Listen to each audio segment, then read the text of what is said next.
So, like I said before I watched my recording the first time, Stitches has the first pick, and Against All Odds has the map pick, and the first bands were Battlefield of Eternity and Outrack Pass.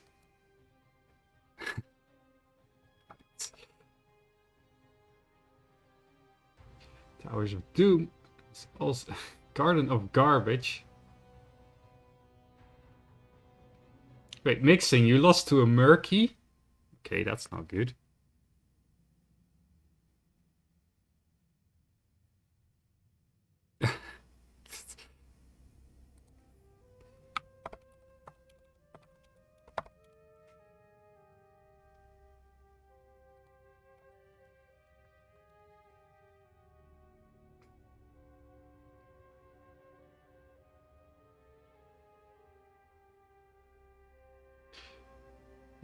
Garden of Garbage. And Dragon Cherry. So Garden is an option today. Let's see if we will travel there or if we will stay far away. I'm feeling towers.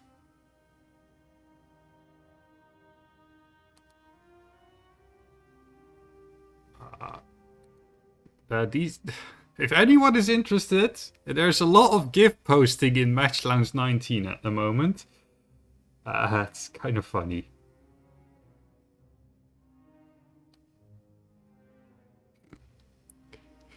Anyway.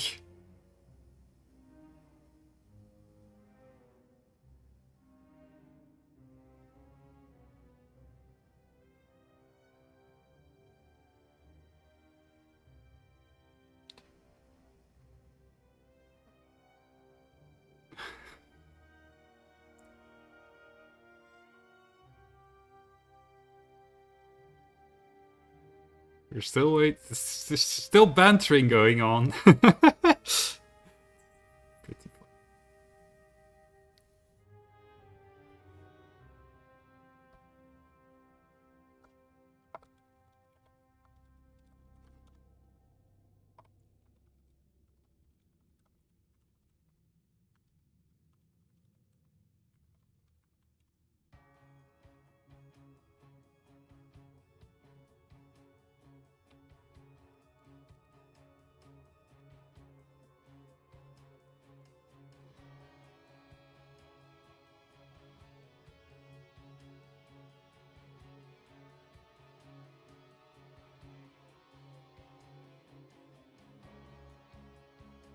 Anyway, it's a best of three. Best of three. Let's go. Game one on Tomb of the Spider Queen. I like Tomb. Sometimes, not too much. But sometimes.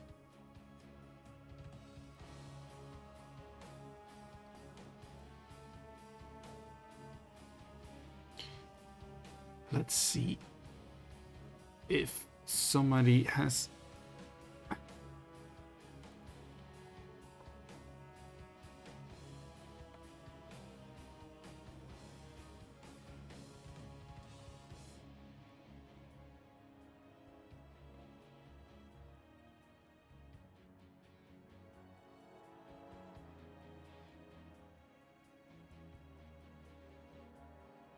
Mecha Spooters.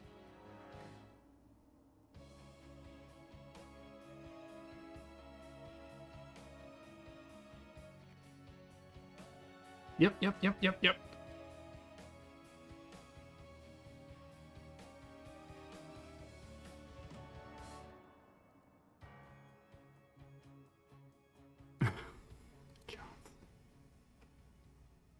They're still going.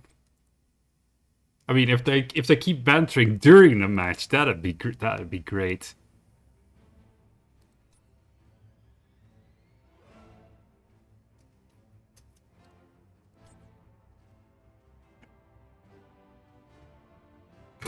Just every time they make a kill, they post another GIF in the channel.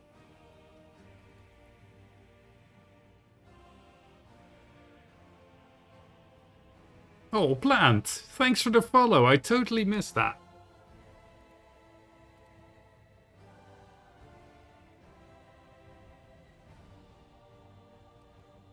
But I won't make a follow notification because there's also a lot of bots going on.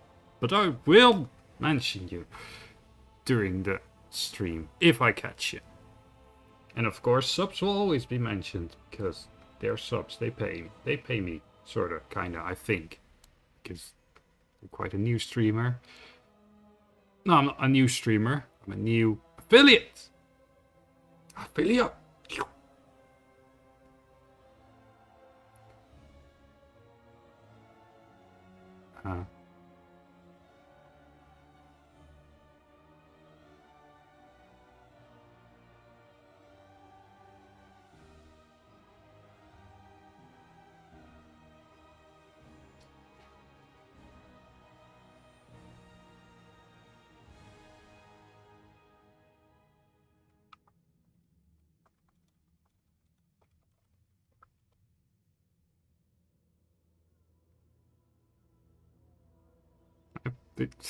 Okay, there's some people joining the lobby. No, these are... All these people are supposed to be here, except Lazar, I'm not sure. Everyone... There's no icon synergy! Oh...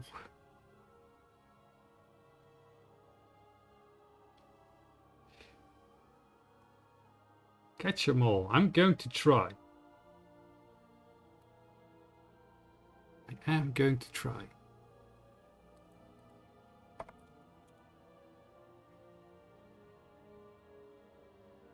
But first, we have a draft to not participate in, to spectate. Let's go. Game number 1 against all odds. Stitches gets snitches.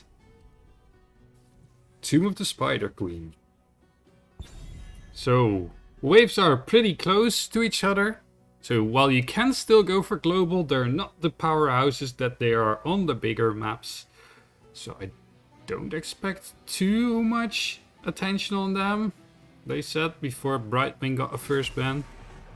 Fuck my life.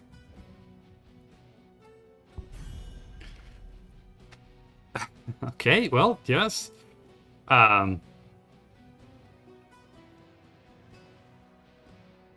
No words, just, yeah. I'm going to say I called it because I totally did not call it. Wait, I got the thing. Get the thing. Wait. I closed my browser. No, quick.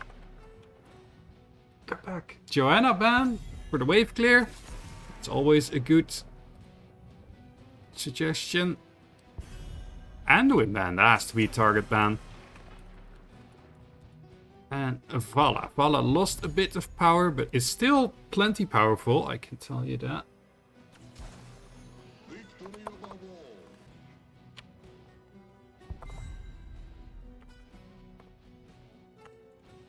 Spelling! Spelling is hard under duress. Let's go.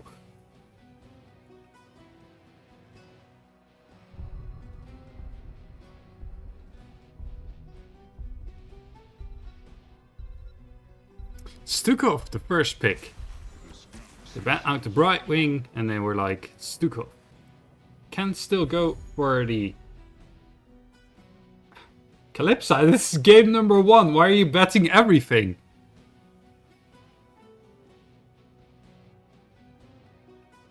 Oh no.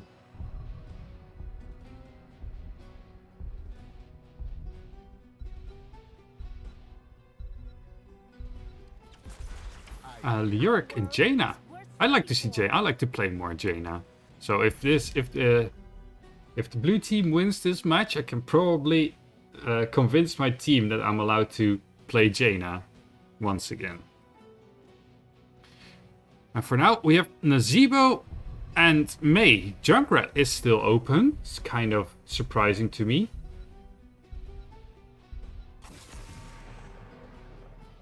Well, Yes, that's fair. I haven't really been paying attention. May and Nazebo. Nazebo is plenty strong still. Spider build for the win. Wait, they banned Dahaka as well? I know Dahaka has a pretty okay Leoric matchup, but there are other heroes which I think are more important than a Dahaka on this map.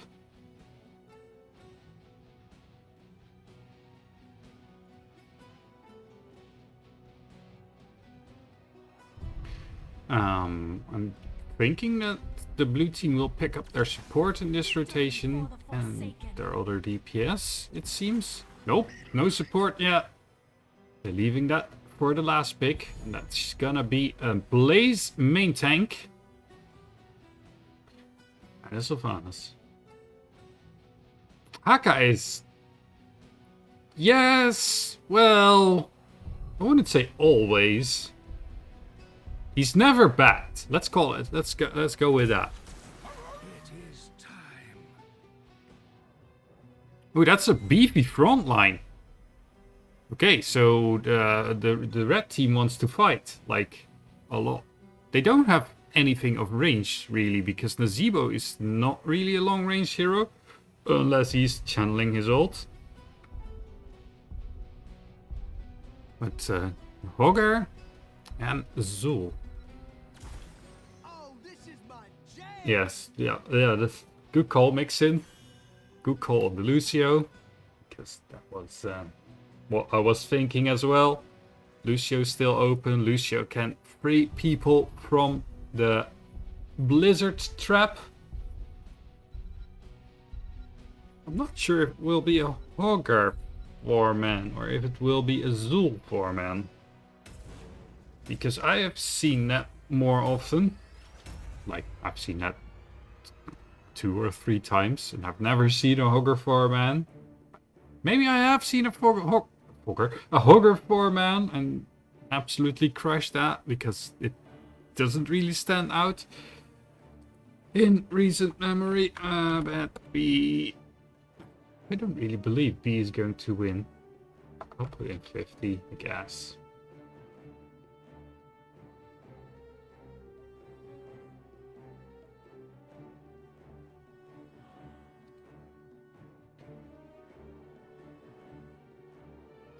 I have to put some points in to have you guys win something.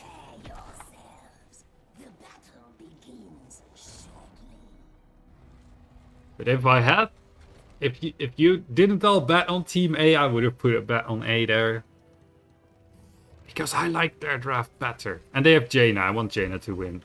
Anyway, on the left side, game number 1 against all odds. With Witcher playing Leoric, Martijn playing Blaze, Buzz Arcade playing Sylvanas, Moots on the Jaina, and Sidonion on the Lucio. And in the red, it's Stitches get Snitches, with Mustard playing May, Sneaky on Hogger, Lord Demon on Nak, and Knetterbeck on Stukov. Both teams sending all their heroes in the mid lane. Who does that favor? I think the early spiders for the Nazebo. And it does look like it will be Zul in the 4-man and not the Hogger. Because Hogger is moving down and Witcher is left to clean up the mess that the blue team left behind. The blue team did clear out the top lane earlier. And they really didn't want to fight. So it's a Leoric versus Hogger matchup in the bot lane. Although Hogger doesn't really intend to stay there too long. Just clearing out minions and then rotating over. For now, yeah, the rotation is spotted by the Blaze. Trying to root down the Jaina. Jaina being caught by the May. May being stunned underneath tower fire. Jaina is being stunned. The Lucio pops in, but the Jaina needs healing, and the Lucio was out of range. So that's a 1 V1 trade. It's too bad that the Stukov was out of range. Otherwise the Jaina might have gotten out of there. This is some nice stacks for the spider build. W build on the Hogger in the off lane is interesting. Let's call it that. Because I don't think he will score too many stacks on the Leoric. But maybe once he gets his level 4. And he... No, is that 4 or is that 7? Then he can make more dynamite from his first dynamite. Blaze walking away from the maze so that the skatey stuff doesn't push him into the blizzard. Or is kind of struggling with this camp. May needs to help him for a bit. And they hold off onto the camp. Okay. That's a 4-man gank onto the Stukov. Yeah, Leoric using his E to step out of that bone prism from the Zul. Mercenaries are now being used to facilitate this defense against the mercenary capture from the blue team. But Sylvanas is turning off these structures to enhance the siege.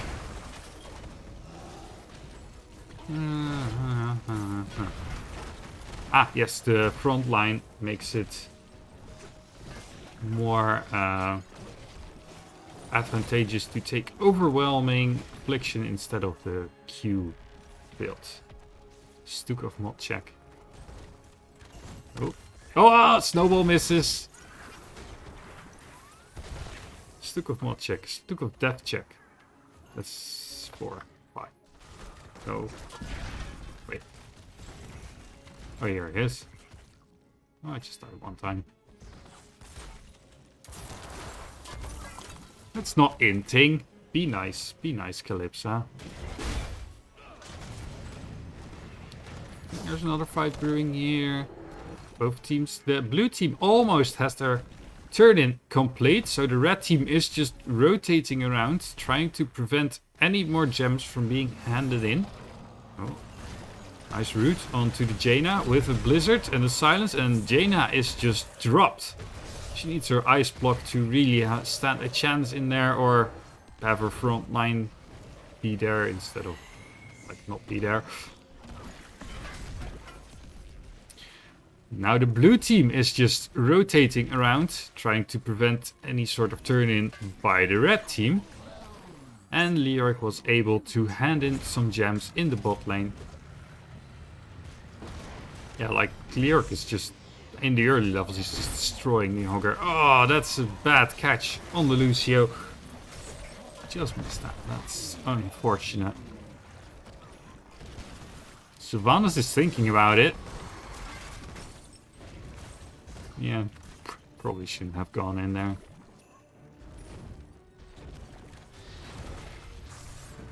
Yeah, that was pretty well played so far. Nice combo of the Brome Prison into the Blizzard. And the Zul in the 4-man is so far pulling his weight. The blue team is sieging in the bot lane. The Web Weavers are almost all down. But Sylvanas is trying to extend their duration by turning off that bot lane fort, but there's no significant damage being done. The Blaze is interrupting the rotation of the rest of the red heroes. The entire front line of the blue team is fighting above the wall, while the back line is fighting the 2v3 behind. It's like we're like two separate fights going on. Front line of the red team here, front line of the blue team here, and the back lines of the other teams shooting the front line as they should. But in the end, it's the blue team that secures a kill on the Mei, and no other heroes are falling. So it looks like both teams will hit level 10 right at around that same time, whilst the blue team will have it a tiny bit earlier. Not sure if they can press that advantage, but they are sure trying to by pressuring this bot lane. And Sylvanas once again shutting down this fort, but she is standing quite far forward. Oh, she had a haunting wave going out. I kind of missed that. Oh, mind control is thrown out. Misses, however. So that should be the end of that engage, because the red team also has their level 10 secured. And yes, this is the town I was talking about. Dense blasting power. More dynamites. Talent should just be named more dynamites. Now the blue team has almost enough gems for their second turn in. So if I'm calculating this correctly, the blue team is ahead in gems, because the turn in was filled. Oh, another fight brewing. It's a red team who's taking a lot of damage, but the Jaina is just deleted from the game. You cannot play anymore. But Mustard is caught in the end tomb. Is there enough damage? There is not enough damage, and she's able to skate away. The lyric drain was not enough to finish off the Mei, and the red finally finalizes their gem payments. So the red team now will get a web weaver wave to assist in setting some pressure on the map. Let's see what they will do with this. So far it looks like that the blue team will just destroy this. So Jaina is caught again.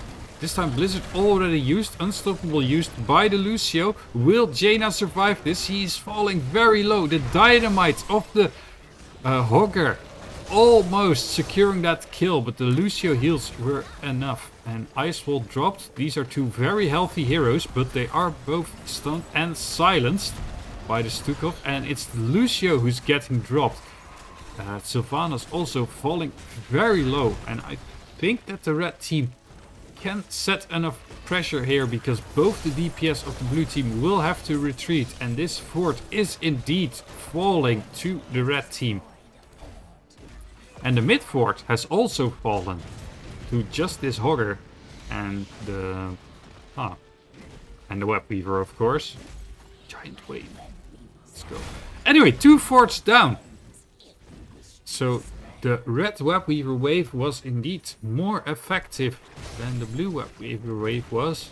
Well, of course it was, because it was a later Web Weaver wave, but it's also how they played the map. That was quite impressive. Red now trying for a second hand in, but in the meantime the blue heroes were kind of sneaky and secured a Web Weaver turn in the top lane, and the red team didn't really get any gems turned in, I don't think, because Blaze was just being annoying and shooting fire over the wall. Now where will they push? Where will they go? Looks like they will just be staying mid lane. Mid lane is pretty important. No, mind control. Hit onto the Zul. But there's not enough damage to bring the Zul down. Zul pretty tanky on his own. And of course there was the disruption by the Stukov ult. And Mei doing stuff as well. Sylvanas once again turning off that fort. But a huge dead zone here for the blue team, where they just...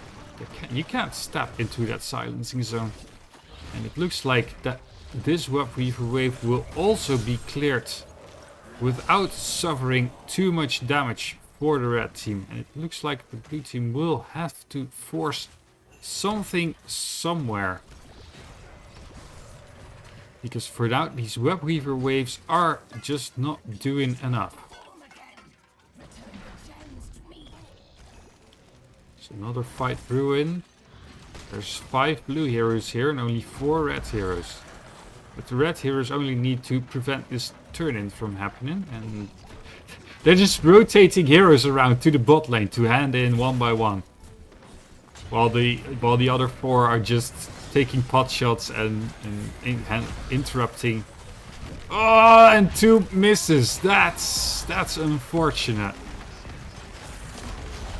Who's that in stasis? It's Moose. That's Jaina. Jaina's down. Once again, but the blue team is not done. Yes, the blue team is done. They are not going back in. And it looks like, will the red team now go for the turn-in? Or will they try for that boss? It's an early game boss, so... And this fort's already dead. You might get a front wall with that boss, but that's just... a high reward, a high risk, low reward type of play, because just getting the front wall, and if you lose it, you capture fort and all that, but Blaze was being caught in a zombie wall. That silence is enough damage to bring down the Blaze. Lucio's also almost falling, and the Blaze fell just before... Okay, Lucio is also dead. That's 2 heroes down. This Stukov is kind of insane, by the way. It's doing so much with the silences and just enough damage to bring down the heroes that they are targeting. And the zombie wall silence combo is... It's so nice. Oh, another silence zone. Is there a cooldown on that? Okay, well, Lyrics dead. And they did pay with Azul for that, but looks like they are still hunting for Sylvanas. They are, yes, they are actually getting her. Will they try and go for core? Because there is a web weaver on the core right now, and the shield is dropping fairly rapidly. But it doesn't look like they want to crash this issue. And Mei is caught in the entomb, and it looks like Mei is just being left behind. It's probably for the best. There are a lot of gems on the ground, but while they were getting that Mei kill, the top keep has also been destroyed. I think the blue team has to make a beeline for the boss right now, because they need any kind of advantage, and that's the only advantage that they at the moment can secure on the map. They could go for the turn-in, but that would just be a D-push turn-in. And this boss will actually get a fort if they can get it. So that's what they do. Lucio getting stunned, getting beaten down by the huge chompers of that boss. And the red team knows that this is going on and is just taking, seeking. They're taking advantages in the bot lane. Probably getting this fort, so it's just a trade, bottom fort for the top fort, and that bottom fort was almost dead, so this is an advantage for the blue team, but yeah. Okay, Sylvanas is trying to not have the boss take as much damage by turning off this fort, and they are trying to double down with the web weavers. Catapults on the core, but this web weaver should take care of that. In the meantime, let's focus on this fight. That's for sure to be happening. Who's that mind controlled? It was the Hogger. Hogger doing unstoppable. And did he just go through the end too? Huh. That's interesting. Anyway, the boss is dead. This web weaver is still healthy, but I don't think they will be able to get a keep with this while all the red heroes are still alive. The other 2 web weavers were just used to lighten the pressure on the lanes that they were in. And the blue team, it looks like they might be able to take that bottom fort if they make a beeline for it. They do not, however. So the red team just meets up with them and matches them, and there will just be a huge macro pressure on the shoulders of this blue team, because okay, well, the fort is still dead. Only 15 minutes in, so that's a pretty huge disadvantage that they have right now. 2 keeps down. The red team is almost level 20, so I don't think they want to force this fight, and neither team has any sort of turn-in anywhere close. So the red team is just, yeah, they are just rotating as 5, whilst the blue team has 4 people sticking together, and Sylvanas taking up some sort of soak. Okay, yeah. And the red team is just waiting for that 25% of the final level they need to secure level 20 and probably can push somewhere for the game.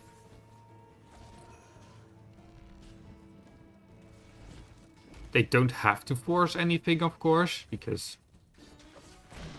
they can just set up shop probably in the bot lane and let the top lane push in on its own.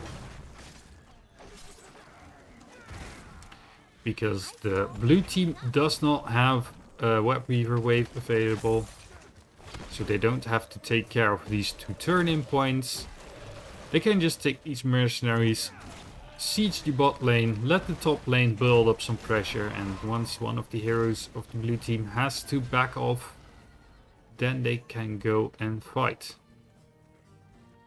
Yes, so the Leoric is doing some clearing of this top lane right now. Don't let these catapult build up. And now the entirety of the blue team is retreating, but that move did cost them their front wall without any sort of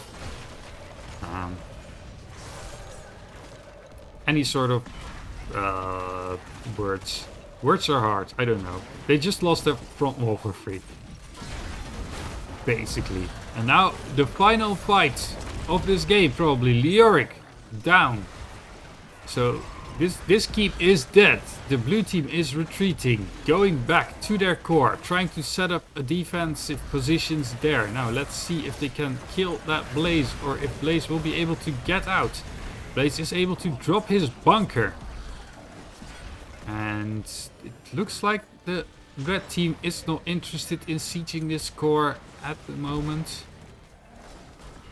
They are just retreating. Okay, well, no keeps are standing for this blue team. So the red team can just basically do whatever they want. It will become kind of difficult. Oh, wait, they have enough gems for turn-in. Never mind. I was saying, like, it will now become very difficult to gather gems, which it will be. But they have enough gems. Wait, no, they don't. They don't have enough gems. What am I talking about? Anyway, they need to gather 5 more gems. No, it was 6. 6 more gems.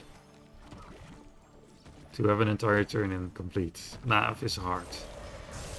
Especially when you're trying to track everything else that's happening. Yes, 3 more gems.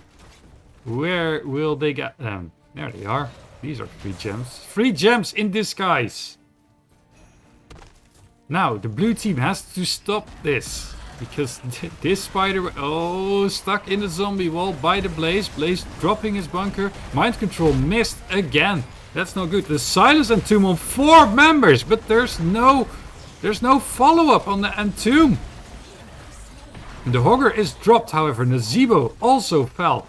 It took a long time, but the Mei is still going, and Sylvanas also brought down. Both damage dealers of the blue team have been brought down. The blue team is still going for that Mei. The fight is still going, even without damage dealers on either side. And Mei is still alive because of her flash freeze, so that's fine. Okay, nice. Silencing zone. Mei dropping into her ice block. Once again, this Blaze is dropping precariously low and falls in the end. Now, the blue heroes are still fighting 2v3. I don't think this is a fight they want to take. The Leoric also falls in the end. Those are some sort of staggered deaths. And the Web Weaver wave should secure this game for the red team. They don't really have any core damage with these heroes. But Zul can clear out waves fairly quickly and just send his skeletons. And for now, this is probably game. This is gonna be the slowest core push ever. Anyway, it's even here now. Oh, if that mind control would have hit, then I would have had a chance at maybe coming back into this game. Sylvanas, these greens blow up while a red hero is standing there. That would have also been great. Okay, there's 2 Web Weavers on the core now. Nice Entomb once again on 2 heroes, but there was no follow-up on the Entomb again. Nice Blaze stun. Let's see, they still need to take care of their core. There's 2 Web Weavers already dropped and the core is still healthy. Will they actually be able to make this defense by the blue team? Oh, nice stun onto the Stukov. Stukov is popping away. The blue heroes are falling fairly low. Now the core is finally taking damage, but the blue team is still defending. Zul has fallen. And the red heroes are all fairly low as well. The core is at 20%. Will the blue heroes make this defense? 9% remaining. And the May has dropped as well. But a catapult shot takes out the core. Holy damn.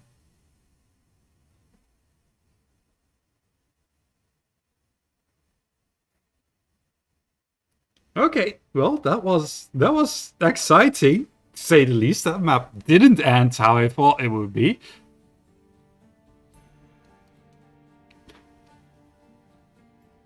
Like they almost, wow. That was good. It's a good final fight. Oh damn. But in the end, Snitches takes the first victory on Tomb of the Spider Queen.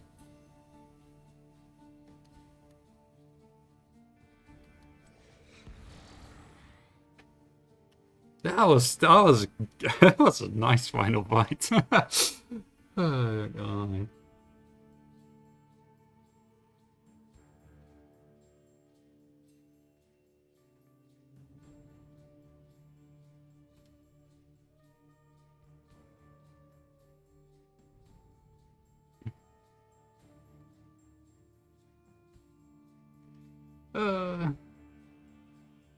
Let's see. Where's my thing? Where did my thing go? I lost the thing. Oh, here it is. Found it. I need to go here. And this.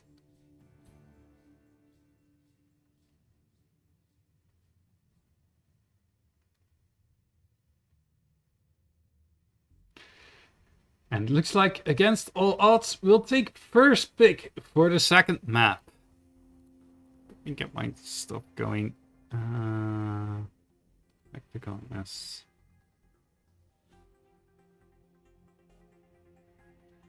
Yes.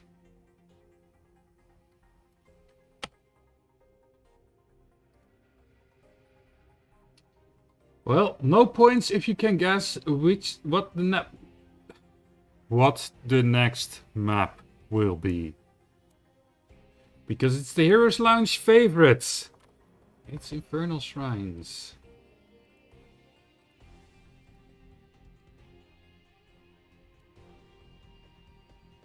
And Drowler, thanks for dropping in. Dusty Jim, so nice to see you here.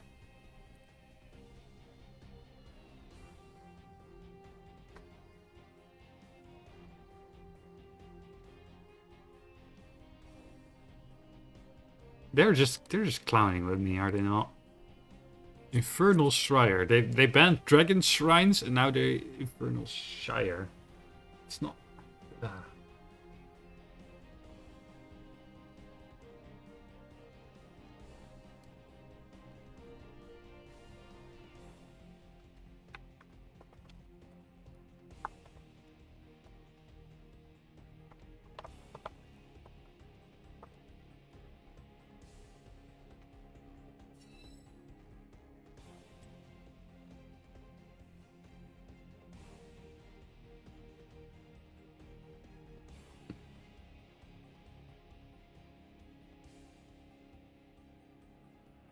First pick is the ice pick. I'm not sure what you're talking about, but I maybe I agree and maybe I do not agree, because that's how that works.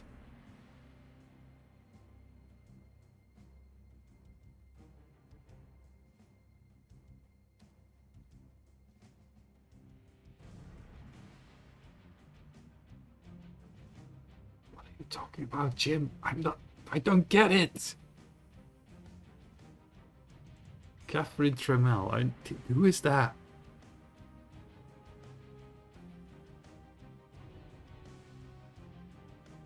Forgive my uncultured.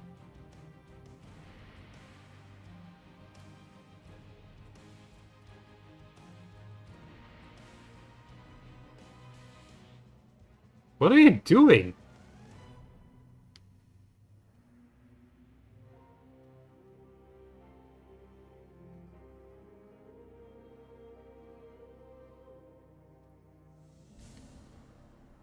At least people watching on YouTube can now see what I'm talking about.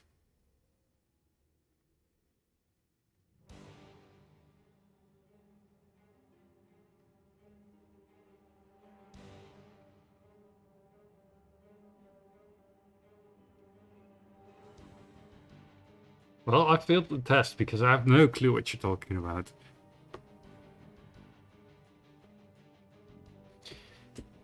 Anyway, speaking of YouTube. Oh my god, they're clowning with me again. I'm also streaming, and I'm not Googling during that stream. I might check it out later if I don't forget.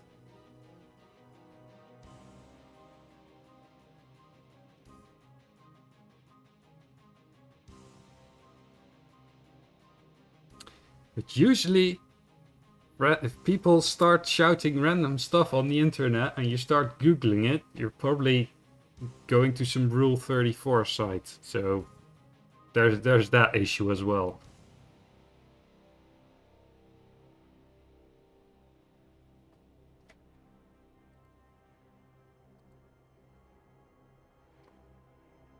Anyway, both teams are ready. So here we are. So fasten your seatbelts, because the first game sure was alright. But I hope for some repetition of that, because it sure... Well, it was only fast lane, so... There's that. Oh, let's get you guys into the draft scene as well. Now let's see what's going on.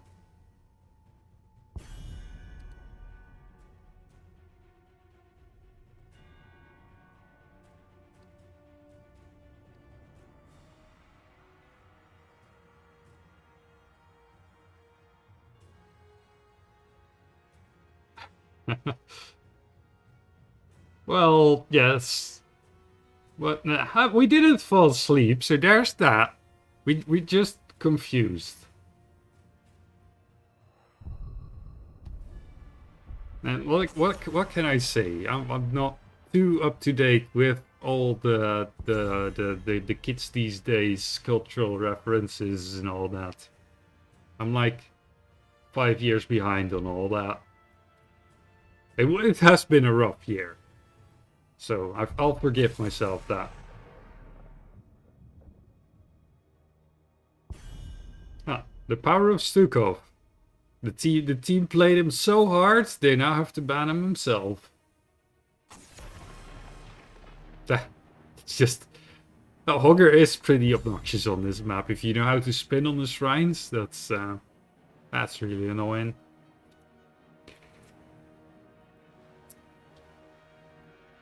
Although he used to be more annoying when his spin range was like 50% larger, or what was it?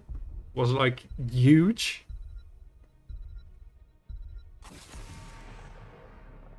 And a Junkrat ban.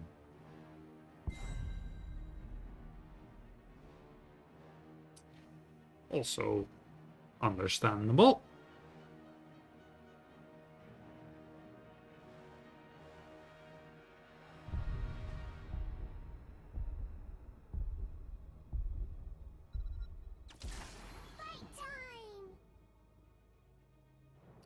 And the Brightwing isn't banned, so it's picked immediately.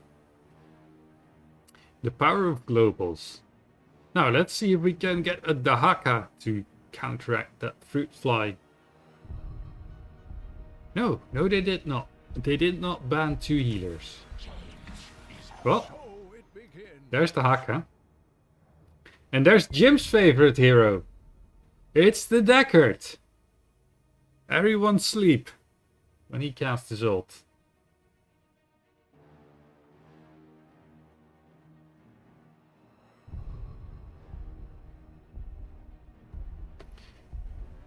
Now, you'd imagine that the blue team can... Okay, there's Fala and Joanna.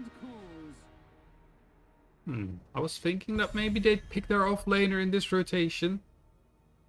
Fala doesn't really need high priority any...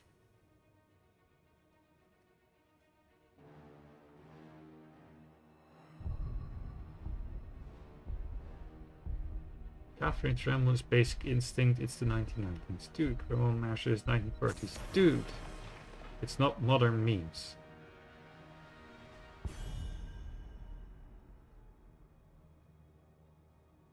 Well, Pick your poison. You're either way older than I am, or way younger than I am. Or maybe we're the same age and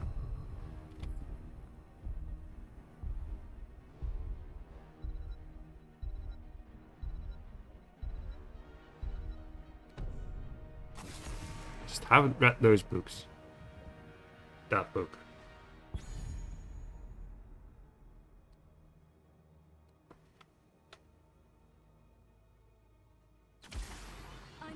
Now, congratulations, you made me Google during the stream.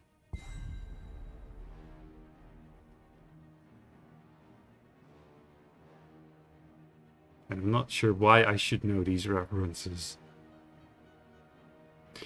Anyway, this time it's Jaina on the other side. They're like, well, they didn't know how to. They did know how to play Jaina, but let's show them how we play Jaina and Blaze.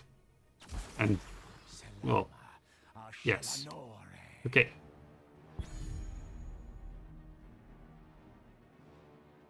Kilfas and Diva. With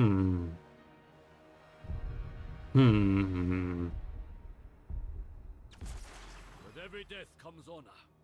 With honor, redemption.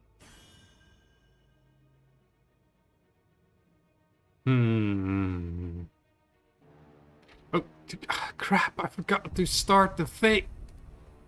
You didn't remind me. Here we go. It's 5 minutes. Go wild. Not too wild, though. You only have so many points.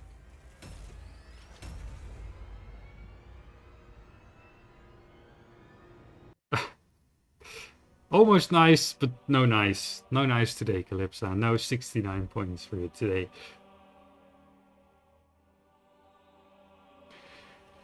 Oh, well.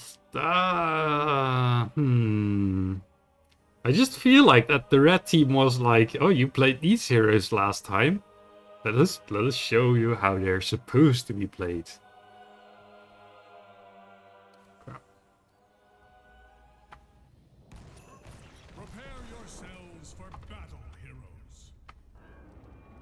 Anyway, trying to even the score. In the blue, it's against all odds with Sidonian on Brightwing, Witcher playing Diva, Martijn on Joanna, Bazarcade on Kilfas, and Moose on the Vala. In the red, trying to secure this match 2-0. It's Stitches gets Snitches. With Mustard on Blaze, Nak on Jaina, Sneaky on Hanzo, Lord Demon on Dahaka, and Knetterbeck on the Deckard. 5, 4, 3, 2, 1. Jim asks his point. Jim, you have 30 points. Fine, I bet 50 on against on. That's not how that works. You know it. Anyway, the red team wants to fight. The blue team does not want to fight. Wait. Stack your Vala, right? But they want to stack their Hanzo. Blue team is just 5-manning it. Just trying to push in that mid-wave without giving the experience over.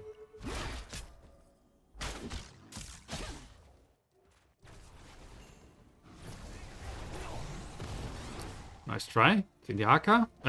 To the Haka of the Kilfas. But just misses.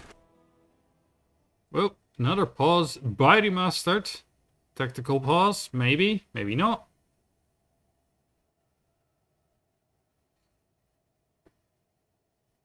And yeah, that's a thing. Nak is the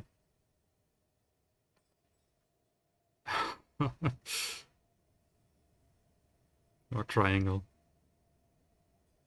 I'm sure nothing bad's going to happen to people standing in that triangle.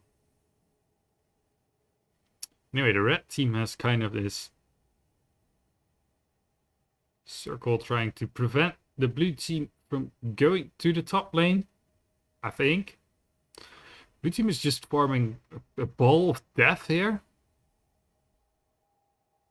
So even if this triangle hits... Well, Nak is mounted. And Sneaky mounted? Sneaky's mounted as well. Maybe they can come in and do something. I think they can. It's probably fine. It's probably maybe fine.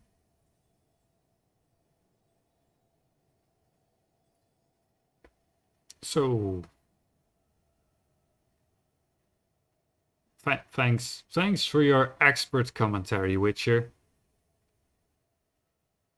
346 ping is... It's not ideal.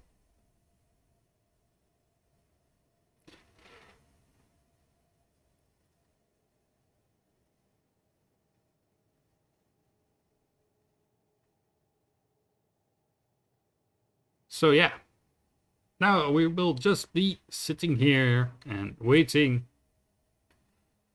for the ping to go down. I hope the ping will go down. It would be sad if it would not. What does this talent do again?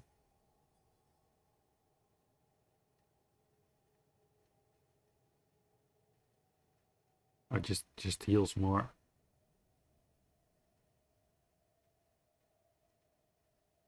Oh well, yeah, that made the time on the bet run out. That's for sure.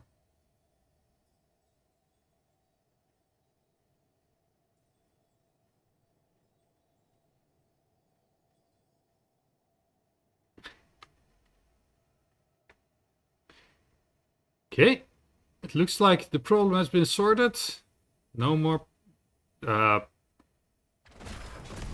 videos being downloaded by the boyfriend. Okay, that's a lot of damage going out onto the Joanna. Joanna just walks away.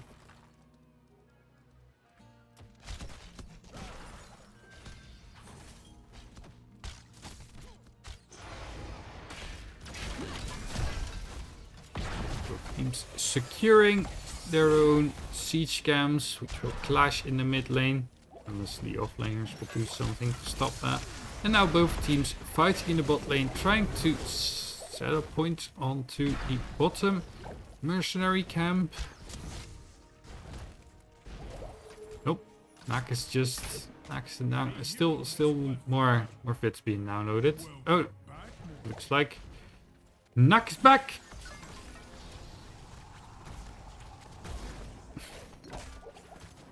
I'm sorry, Jim. We are required to have a delay. I'm sorry your jokes are failing to land. But if you make them like 20 seconds in advance, I can react to them. Anyway, Brightwing is being brought down because the Dahaka decided to join in the fight. Meanwhile, these red heroes are spreading some love and warmth and just huddling together.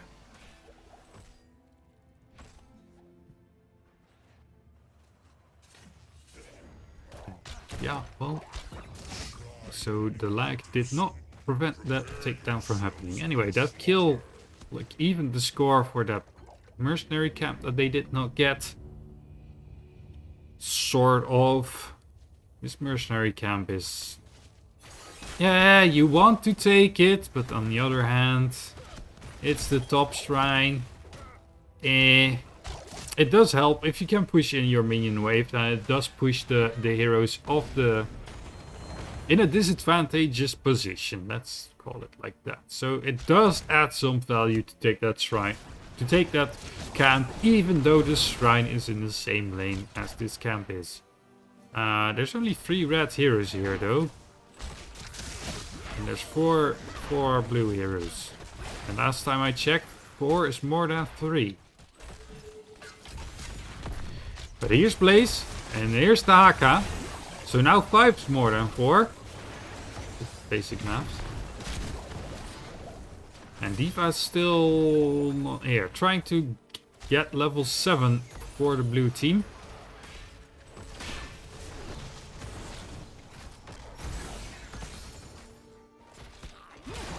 trying to...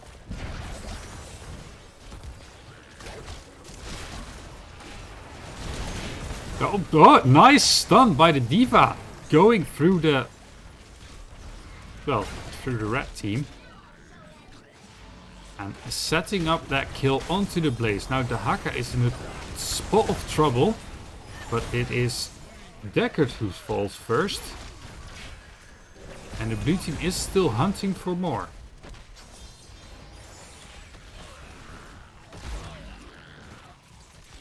Tenna is a masterpiece. I might check that out.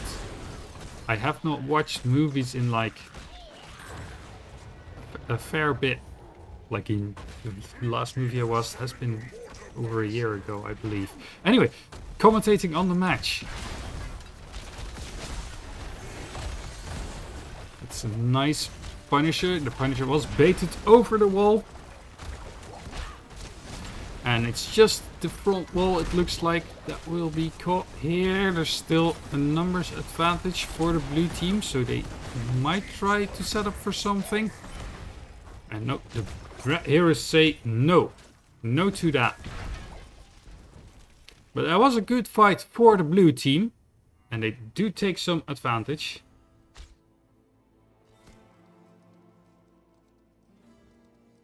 And for now it's just back to mercenary.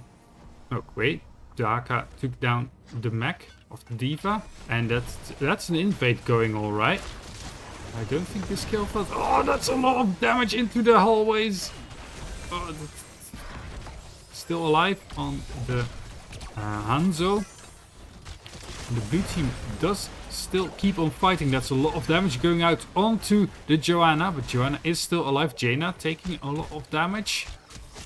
But no kill is secured. So in the end, they killed the Kilthas and then stole the mercenary camp of the blue team. So now that's a good advantage that the red team has. They also hit level 10 first. So while it looked like that the blue team had the minor advantage by taking that first Punisher, the red team like bumped. No, they didn't bump onto. They checked the camp and the Kilthas was the only one there.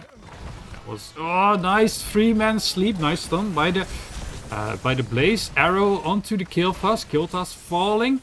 Brightwing able to blink out with the blink heal, trying to sneak it with the sonic arrow, sonar arrow, the vision arrow, but it did not hit. So Brightwing stays alive, and another mercenary camp claimed by the red team, and another fight won by the red team. So for now, they are just sieging up on this bot lane. Let the Haka do his job. It's going for the W build, not any kind of speedy or tanky build. Yeah, we'll put with these double, like Spala is kind of a mage in the earlier levels. Because before you get Manticore, your auto attack damage is kind of eh.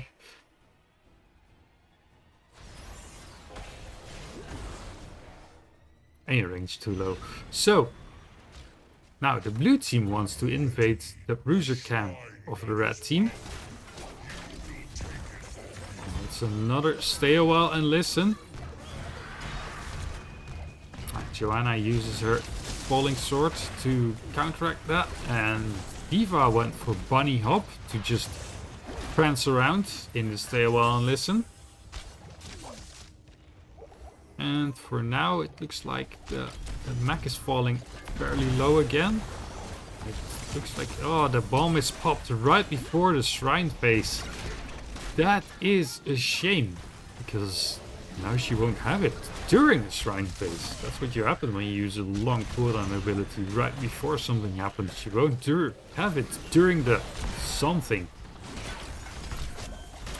And now the mech will fall anyway. Pala popping strafe, doing a decent amount of damage onto the rest of the red team, who are all hiding in the bunker now to prevent that damage from going out. Blaze stun misses, passing right by the Diva. Daka is just walking around the backline of the blue team, popping his regenerative tissue to just basically ignore all the damage the backline was pumping into him.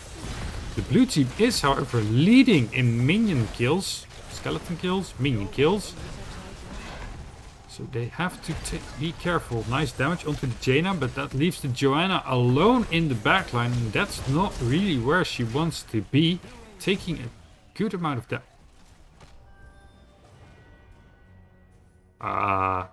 Okay, Vala just killed Blaze. I'm not sure how. But they did secure the Punisher with that. And the Blaze is down, so there's not really... Nice jump by the Hanzo, preventing that stun from the Punisher. Now let's see if the blue team can take a fort with this one. Now, it is a frozen Punisher, so this building is like down for the count. Now, and it looks like they will press this issue and take that mid fort. Oh, that's the first fort down. And now it looks once again like the blue team has some minor advantage on this map. Now the red team knows where they are, and they are just the retreat sign was called, and the arrow of the Hanzo hit on the Kael'thas, but the bunny hopping diva prevented the blaze stun.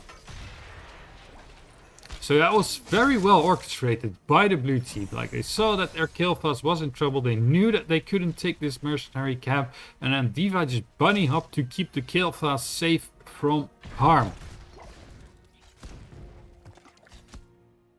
Oh, God damn it. No. Pause. Okay. Here we are.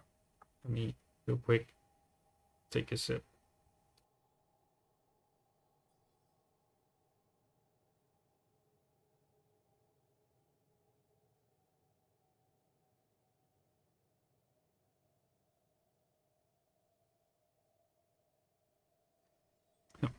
Muting that mic to not make this an ASMR stream.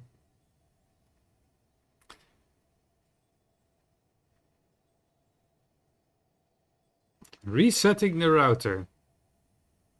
Yeah, all that video download congestion has to be flushed out. So yeah.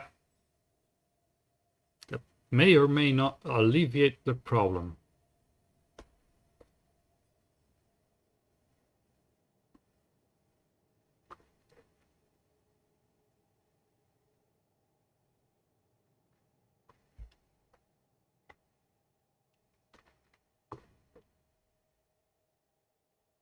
No, I think the mic did pick those up. Oh well. Enjoy.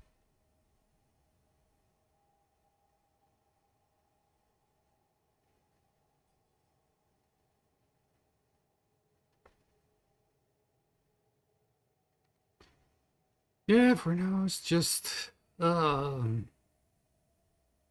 waiting. I do like the team fight that both of these teams are presenting, because they're very well positioned. Me and my team can learn some stuff right there.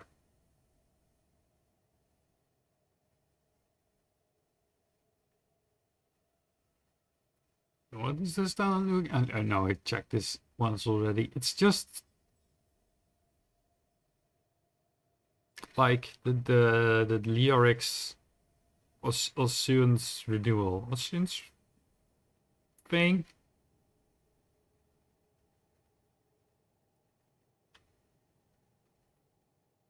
Oh well. This doesn't really have a thing. Shield is available for the Kael'thas, so that's nice. No ice block yet, although it's getting close. So there's that. Oh yeah, that's the no, it's not frost armor. It was like, hey, is that frost armor? No, it's not frost armor. Gem build over here. Ruby, emerald. Missing the sapphire.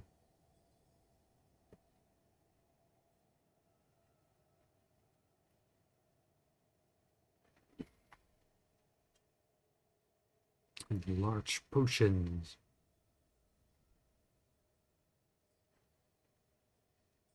Um.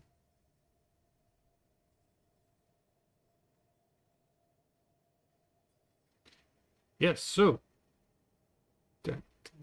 let's go Google that in the meantime. See what that's all about.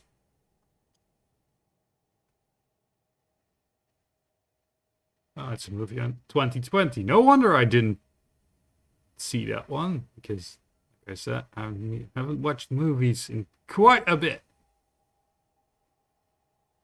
Last movie I watched was a horror movie. That was a bad choice by me and mine. I hate horror movies. I'm not sure why I watched that one.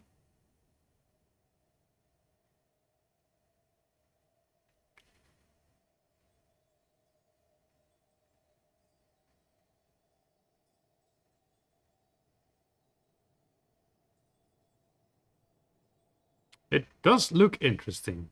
Not gonna lie. Ah shit! Now I clicked on a hero. Let's just. I'm still not sure. There's a combination of keystrokes that you have to do to deselect the hero, and it's really obnoxious. Why can't you just press escape and deselect the hero? Oh no! Oh no! Oh no! I was promised. Oh no! Oh no! I can't even type in here.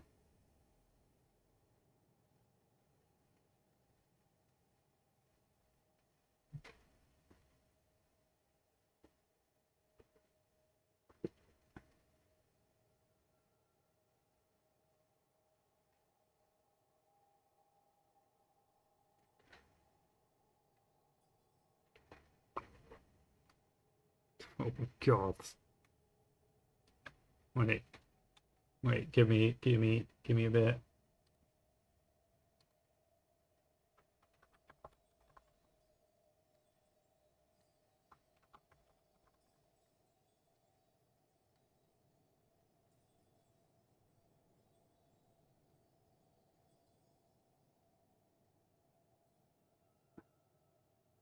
Bad jokes.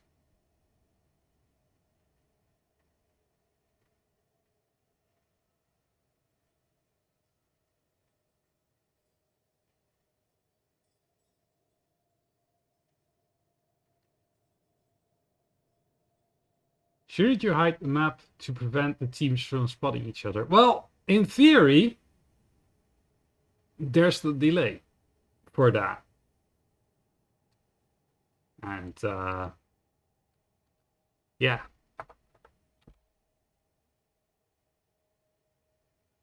Oh, shit. We're back! Oh, I'm totally ready. Yes, let's go.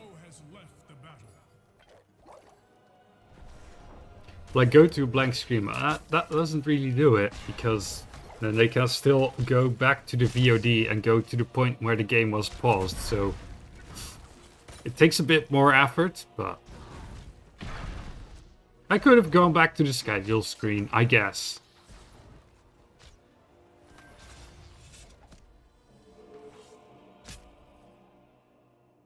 To make it a bit more effort, but once those 20 seconds have paused, once the delay time has passed, you can always go back in the video and go up to the moment where it was paused, and then you can check the map if you want to. But now that information will be old already, so. And these guys are Division 1, so they know.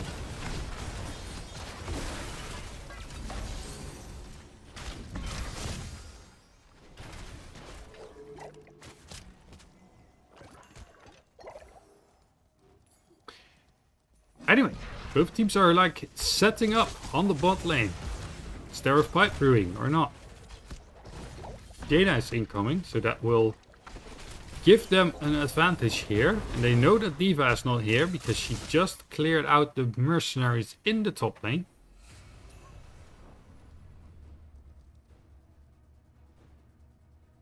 And both teams have hit level 16. Yeah, be careful around this bush right here. Because these potions are Staring at you menacingly. Okay, we have a bot lane Punisher. So both teams still have their fountain available.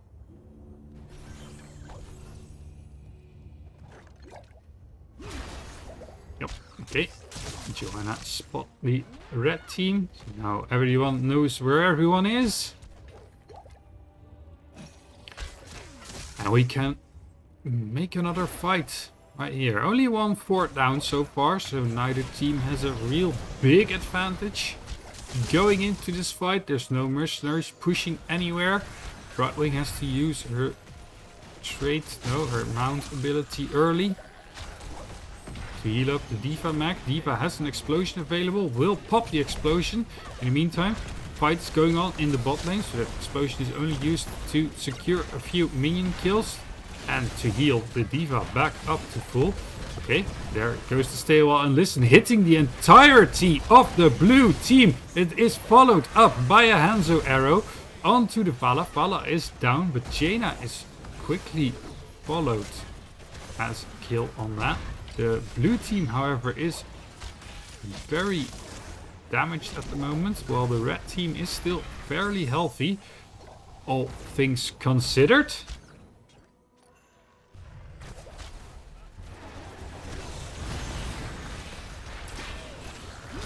Here we go again. Now it's 4v4. Both teams just missed. Oh, that was a huge tong by the Dahaka. Unfortunately, only hit the Joanna. And Joanna can take a bit of punishment before going down. Joanna just shoving her D in that Dahaka's face and just walks away. Okay. Using that sword. No, falling sword like that to give unstoppable while their team is kind of safe is Okay, the red team scored the Punisher and these blue heroes are very far forward without any sort of aid by their backline. And they are hunting for this Dahaka because they know that that fort is dead. Strafe is popped and Dahaka fell in the end. And what's this? Oh, it's the Jaina. I was like, what's this icon? It's the Jaina Frost Elemental. Yeah, you shouldn't be there. If the Punisher jumps at you and the red team is a bit more forward, then you are dead. Another nice arrow and Vala is just dropped immediately. Uh-oh. Well, they weren't prepared for the suiciding Brightwing coming in from the top. Anyway, Diva is grabbing the top fort. Now, will the red team still continue this push? Punisher's almost down, so the front wall should just be enough for them. So in the end, this bottom fort was traded for this top fort, and this Punisher got this front wall. So this keeps now pretty open. Wait, they're still fighting. Why are they fighting? Ah, he forgot the Infinity mech. Mech shield. Why is Jaina not stacked at baseline 12 minutes? Oh, yeah, because reasons. She didn't get damage through. Anyway, the red team did take the mercenary camp from the blue team side, and now they're just painting the map red where they can. Because Jaina plays for wave clear in the early game, not stacks. That's a good point. You're making... These teams did brawl a lot in the early game, however. And I think Jaina was... No, Jaina didn't really die all that much. 15,000 hero damage on only frostbitten heroes is kind of... It's obnoxious to complete that quest early. Anyway, Ice Block used to be a level 16 talent? Well, it was still a talent, or was it 13? I don't remember anymore. I think it was 13, same as Nazeebo. Uh-oh. Oh, that's Joanna. Joanna is finally checking that. Stale and Listen is popped. 3 heroes hit, but Joanna using her falling sword, the upgraded version. So she should have it available fairly soon again. And there it is. Yep, another falling sword. Let's go. The mech fell. Wait, what? What? I'm not sure what happened there. She does have the mech again. And that was interesting. And Jaina fell. So now there is an advantage for the blue team. Now what will they accomplish doing now? If it's just this mercenary camp. Or can they get something more? Will they continue pushing here? Or will they maybe go for the bot lane? If they can take out this wall. That would be very nice. The Haka is still pushing the bot lane. And he will get some damage done if he is left unchecked. Because he does have a catapult with him.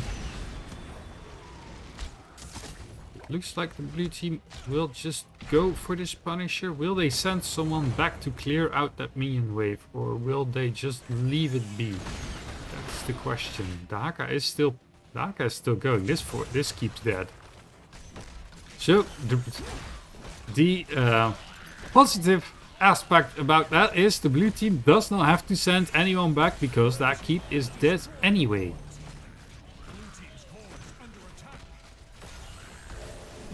They do get a free Punisher with free. They did lose a keep for that one.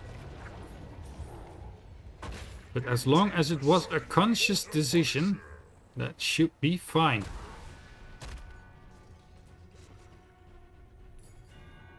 Now, it looks like they are not sending anyone back at all. So they want to try and go for core with this push. Because the second catapult is homing in. No, the core is taking care of itself. That's fine. They can still win here. Like, this keeps dead. There's no question about that. Our Punisher will take care of that, and as long as they interrupt. Oh, it's nice. Stay a while and listen once again. And Joanna not able to slide out. No falling sword available. Or did she push the cooldown reduction? Anyway, she did die. And so did the D.Va. So the entire front line of the blue team is gone. And the fort did fall to that Punisher. And the red team is ignoring all of that. Are they going for core? Yes, they are. They have 40 seconds. They have 35 seconds. So a solid 30 seconds without the front line of the blue team. Now, will that be enough? Or will these 3 blue heroes... Oh, Vala cannot fall. Has extra dashes, though.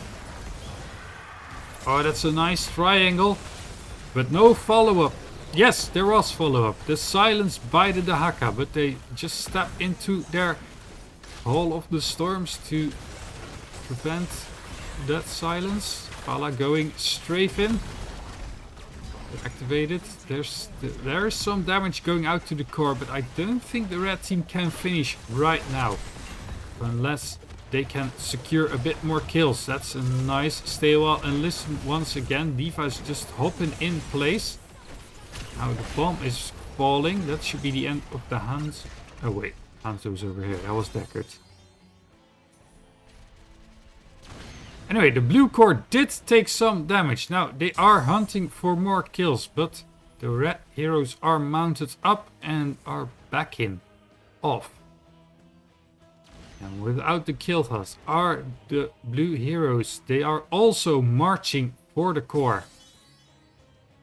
You could have just passed through here. That would have been quicker. Maybe not.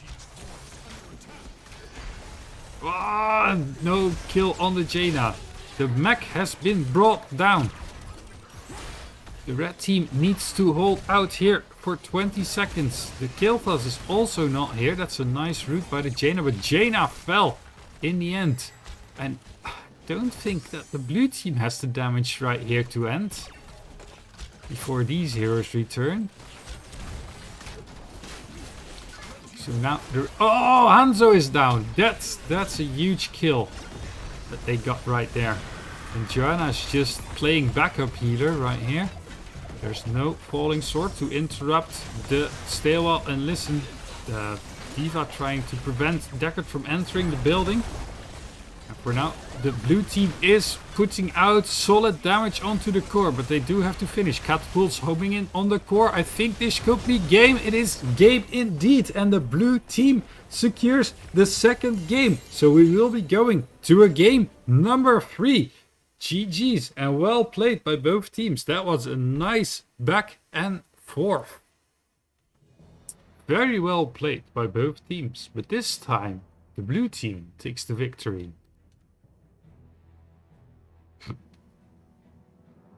Yeah. Kilvas was there for the minions. For the shrine stuff. And the CC and all that. Well played, well played, well played indeed. So what have we learned here? You shouldn't pick the map because you will lose.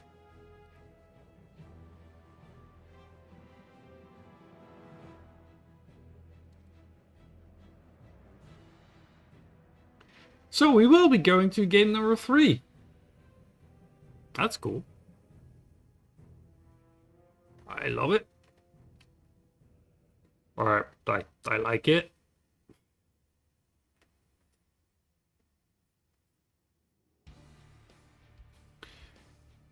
Anywho.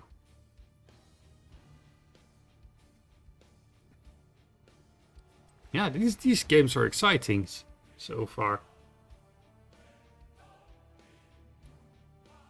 Like that final defense on the first game, and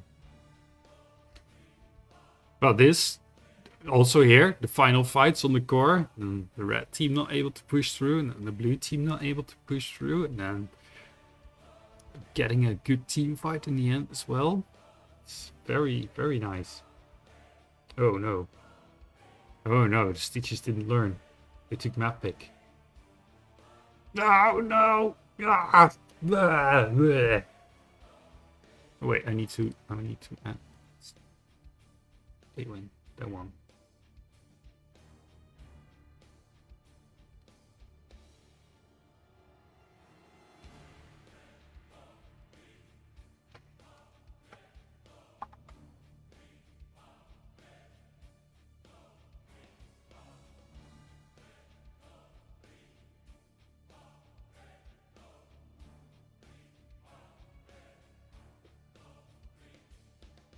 Anyway, we will be going to Volskaya Foundry.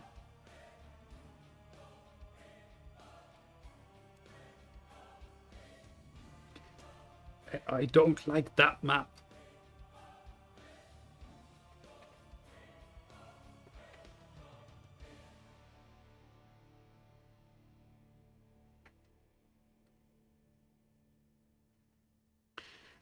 But we will go there anyway.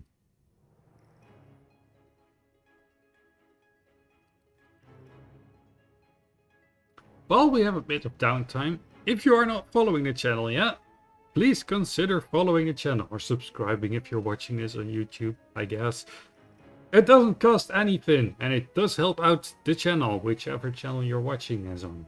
I do appreciate it. And if you don't like the notifications, there are methods to turn those off. I think those are the bells which you do not have to press.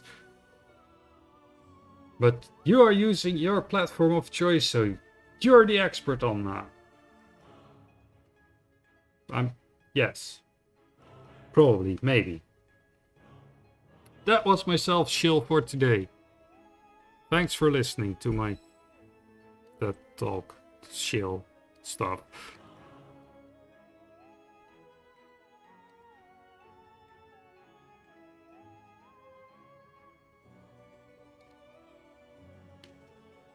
Anywho, Volskaya Foundry.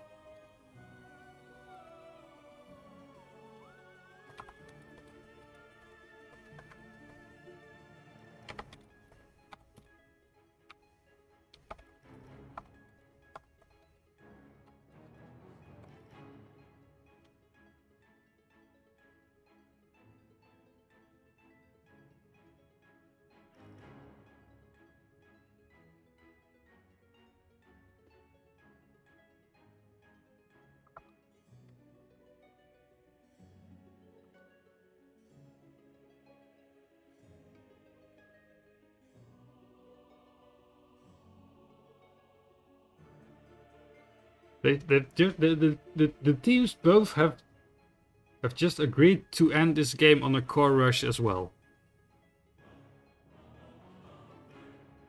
So that's nice.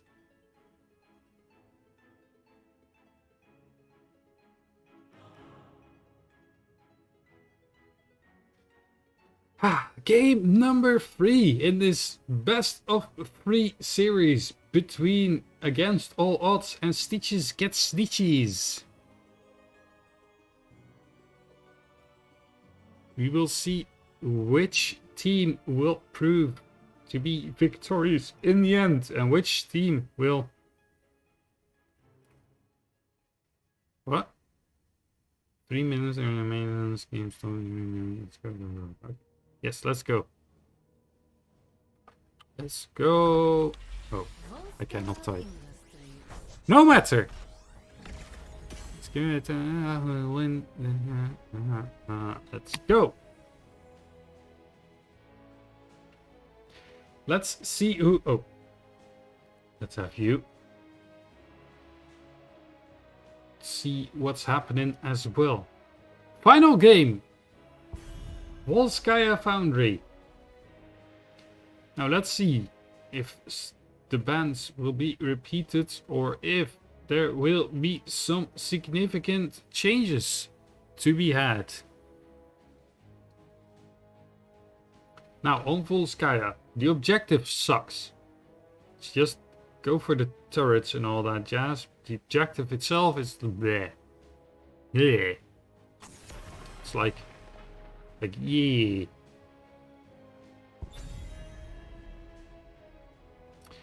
But no matter. The Stitches has probably practiced this a bit more than I have. Because I don't like Volskaya. There's a lot of maps I don't like. Fruit Fly. Fruit Fly is again bad. No wait. The Fruit Fly was played last game. Because lots of global heroes. There was the Fruit Fly, there was the Haka. That was nice.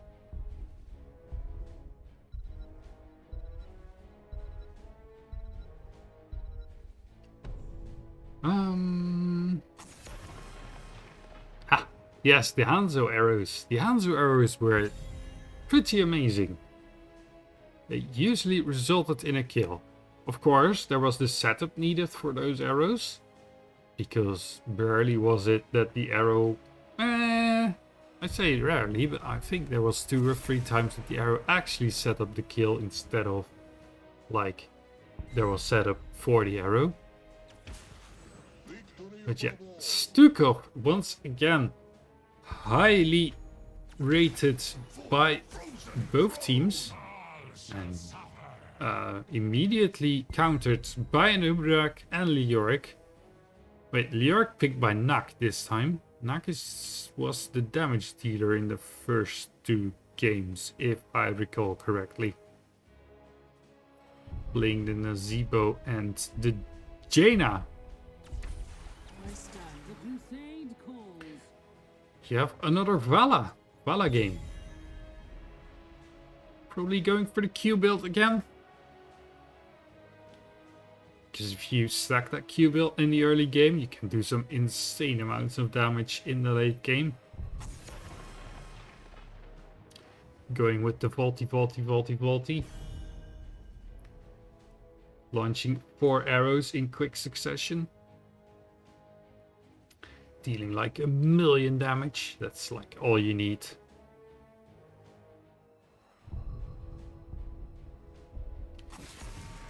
And the final ban, Anduin. That does indicate... Oh wait, they already have Joanna. Oh no. Oh no. Oh no, it's the Slug. Come on, let's go with Vikings. Come on, Witcher, you know you want to. Pick the Vikings.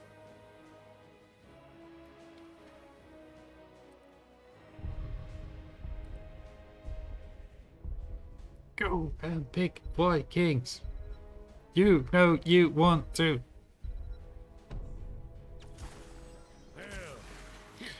It's Tychus and Urel.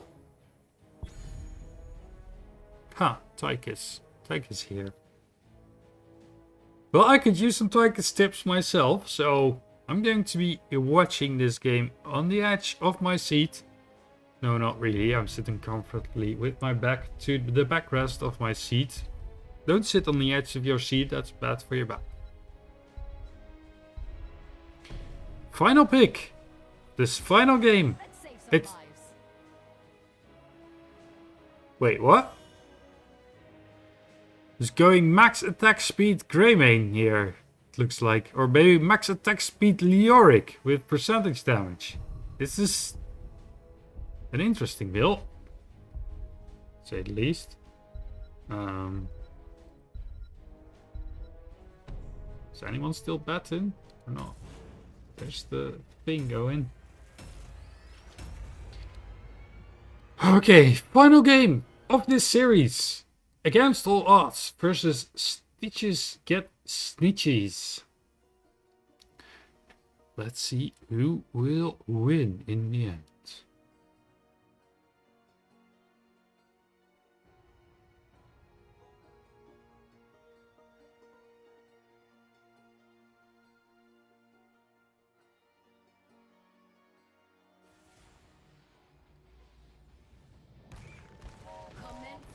Okay, both teams on equal footing.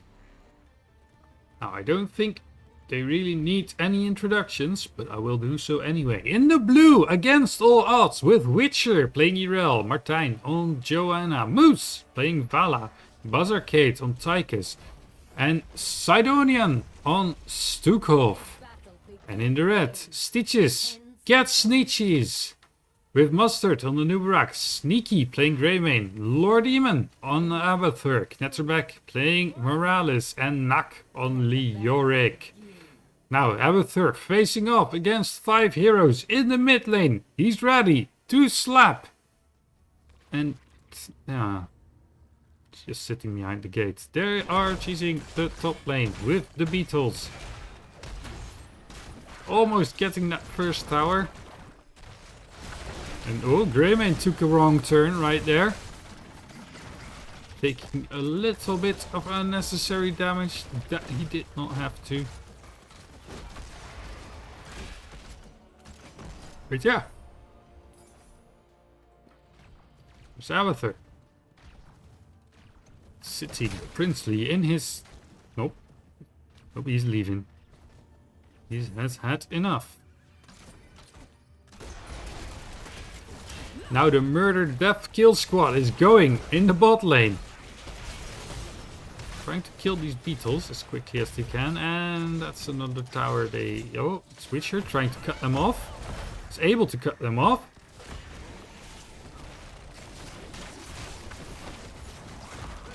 Slowing onto the Morales. Morales being stunned. Morales is killed. And Greymane is also taking a lot of damage. But that did take 5 heroes to secure that singular kill. So in that meantime, the Abathur and Leoric have been farming by a lot. Now the blue team is just invading, like, you cannot fight us. You don't have the heroes to fight us, you're playing a cheese com. Just stealing away that red team's turret.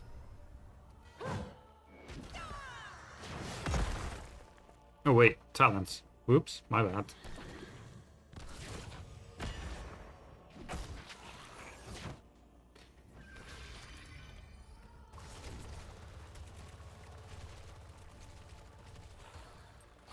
Now the question is, well, this is not a Matter of Fact build, right? No, this isn't a Matter of Fact build. Wait, they're fighting again. This is the bottom tower that could. Still standing, even after 2 attempts by the red team to bring it down. I was like, is Abathur doing this camp solo? How? That's what I would have liked to know, but he isn't, so... I cannot. Leoric now doing that camp, and the entirety of the red team coming together for this camp, while the Tychus here is soloing. This camp, that takes a long time. I know, Tychus is not as good at doing mercenary camp.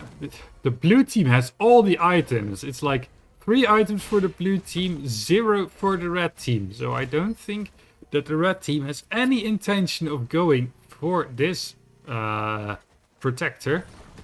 No, instead they finally killed the tower that could. Ah, Urel got stunned by the bug. That's too bad. If that stun didn't go off, she would have slowed the grey main, and then the grey main probably would have been killed. But yeah, this macro pressure by the red team is very good, because the blue team just doesn't have the heroes to alleviate all this pressure. Instead, they have to make kills happen, so they don't even have time to put one hero onto the point in the middle.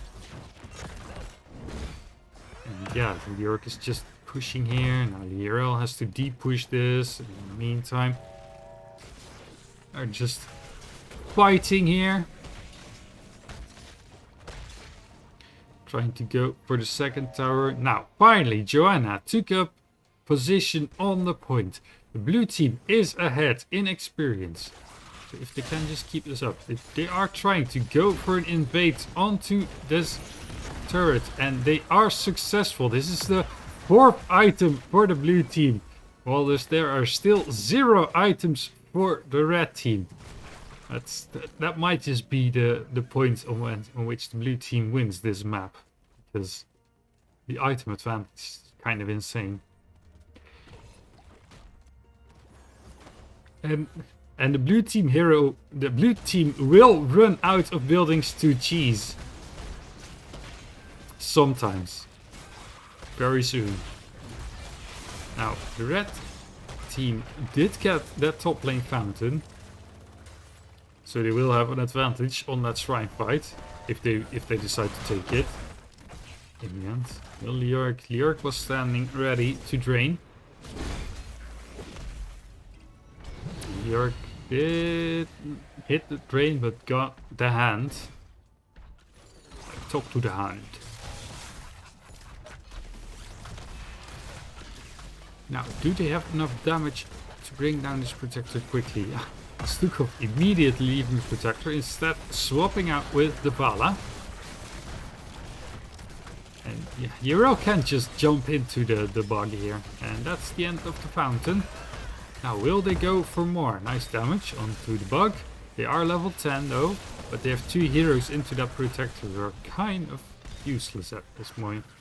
At this moment. Oh. Going for the Stukov. Stukov uses push. It's very effective. Have made good progress with them. Okay, now where do they go next? Well, more cheese. And it's indeed a Medivac build. Let's go. Go. And immediately to the bot lane. Oh, Tychus activates turret. You probably should have put it behind the wall, not in front of the wall. And the rest of the blue team now is here. Activating the silence. The bug fell. Oh, the strafe was enough to get the kill. And the worst part of all this is that they didn't even get the kill onto the Tychus. And they did get this front wall. Yeah, Tychus mounting up for siege. Yeah, break that side wall. Ignore that. Okay, no, don't ignore it, because the minion wave will go for it. Now that Q should probably gone over this wave. It doesn't really matter, that wave is gone. It doesn't matter. And the first fort that falls is a red fort. Now, as the red team has the cheese comp, that's very unfortunate for them. But the cheese will never stop. Can't stop, won't stop the cheese. And I think this fort is done for. Nope. Yeah, cocoon activated onto Urel. I think this Medivac left a bit early. Because they only spot 2 members of the blue team. And now they just used their Manifac and then had to leave. Okay, so far the comp looks very funny. I'm not gonna lie. But yeah, the execution is also very good. No question about that. But I don't think that this is a tactic that is. Who knows? Oh yeah. Oh, Yrel had to activate her ult and is able to step out. No, Medivac activated once again. Has to activate the Medivac real quick. No time for the Buck to get in there. Buck tried to E out, but was stopped by the Stuk of Silence. And the medic goes down as well by a double Q of Divala. Oh, and now Tyke is... Oh, the Buck slug is found. No, there was not enough damage for the blue team to bring down the slug. With the slug, with the bug. It's very easy casting like this, so don't call him bug, call him slug. Just rolls off the tongue. Oh, Greymane shows himself. But the blue team does not want to fight on this side of the map just yet. Vala's done. Okay, Cocoon on the Stukov. There's 4 heroes here of the blue side, and immediately the red team has to retreat because they only have 3 heroes in fighting form available. Oh wait, this point's been going on. I knew that. I knew that point was there. Whoops. Jeez, Strat, go!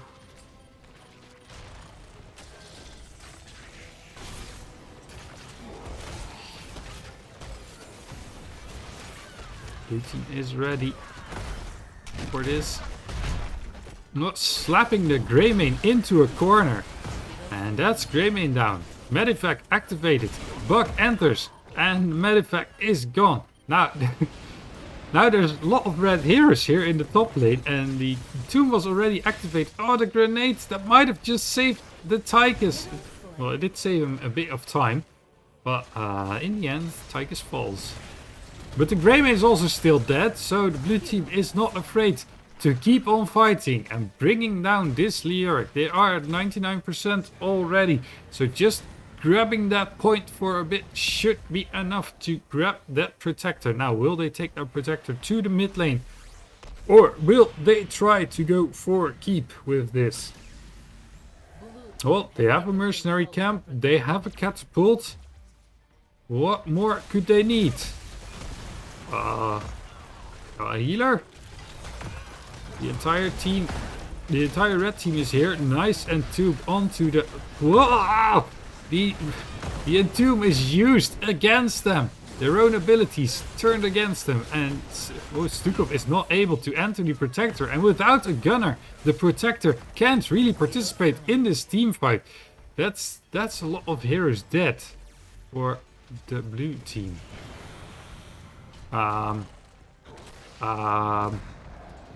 This Protector can just go. You see these heroes just run at this keep. Just slap it around a bit. But Joanna decides not to. Yeah, now you're losing your own keep. That's going to be a problem. Okay, well, red team is leaving. Decides that they are happy to just get this bottom port, and they will get that keep at a later point in time.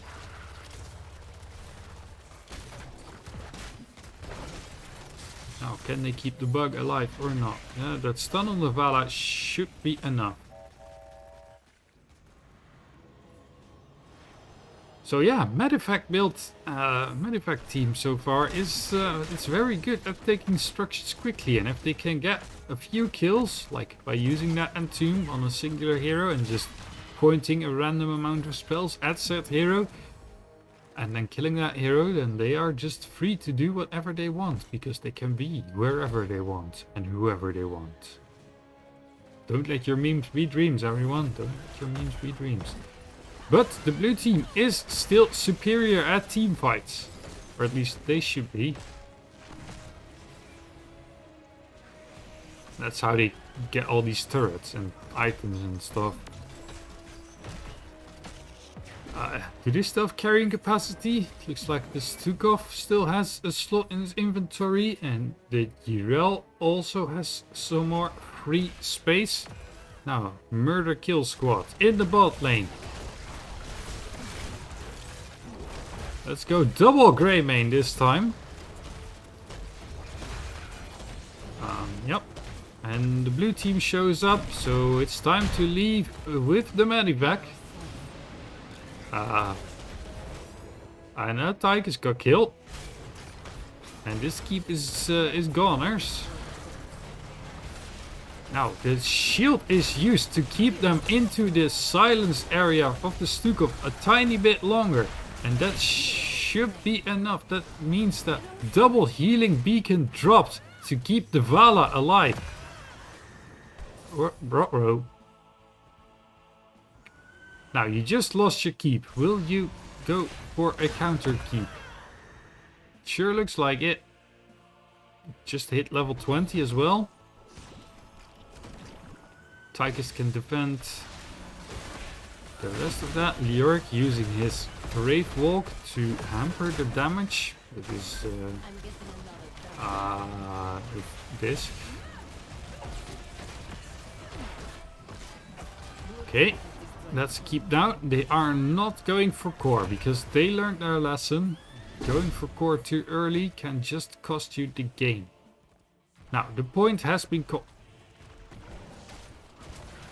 That's, I mean, I know that the red team isn't alive, but that's just a real amount of unnecessary damage that you just took there. Anyway, another protector down. Another protector activated. Stuff. And it looks like the map is about even for both teams. It's just that the red team has just now secured their level 20s, while the blue team has been level 20 for a tiny bit longer. Like, the top lane is entirely open, bot lanes both only have a keep, and the fort in the mid lane is standing for both teams still. So, now, the difference is the blue team has a mercenary camp in the top lane pushing, and the red team has a cheese comp. Oh no, they spot this Tychus. Tychus able to mount up. Tychus using his mech to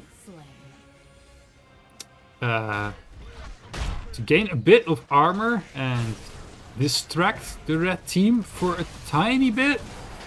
But I do think that's... Oh no, that was a very nice entomb. But the entomb didn't last as long as I thought it would. And there was not too much follow-up. So the blue heroes are all still alive. This keep, however, is dead. The Jirel did score a protector. And if she takes that protector through the side wall and just starts slapping the core, she might just win this as a base race.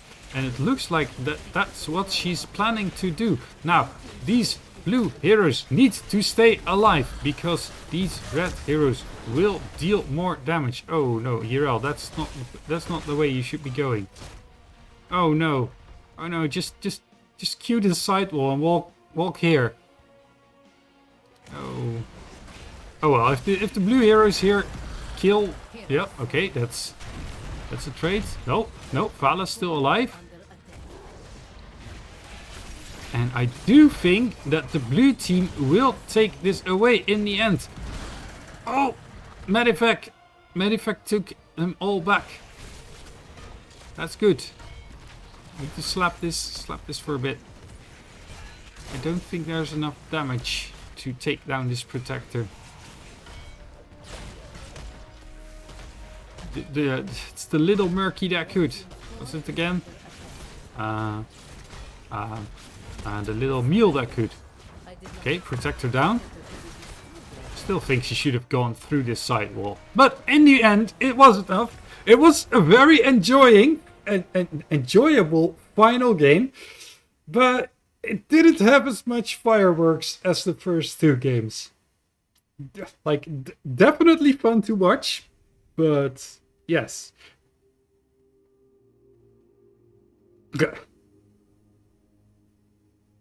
Welcome back, Calypsa. Nice of you to join us for the end.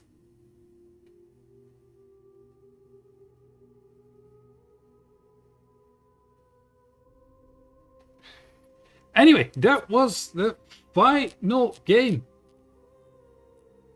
of this match. Yes, it was a very this one. It was a very interesting tactic.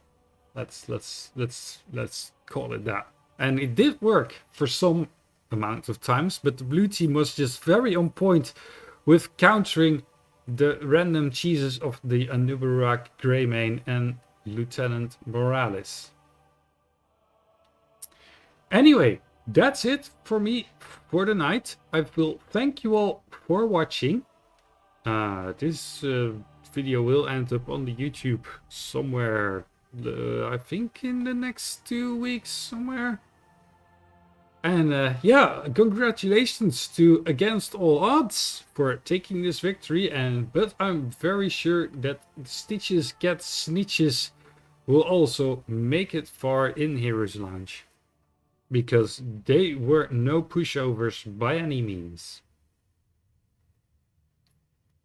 Let's see if there is still another stream going on real quick, because I do not know and I did not prepare that. I did not think this would take that long. Actually, we did have a lot of pauses. Give me a sec.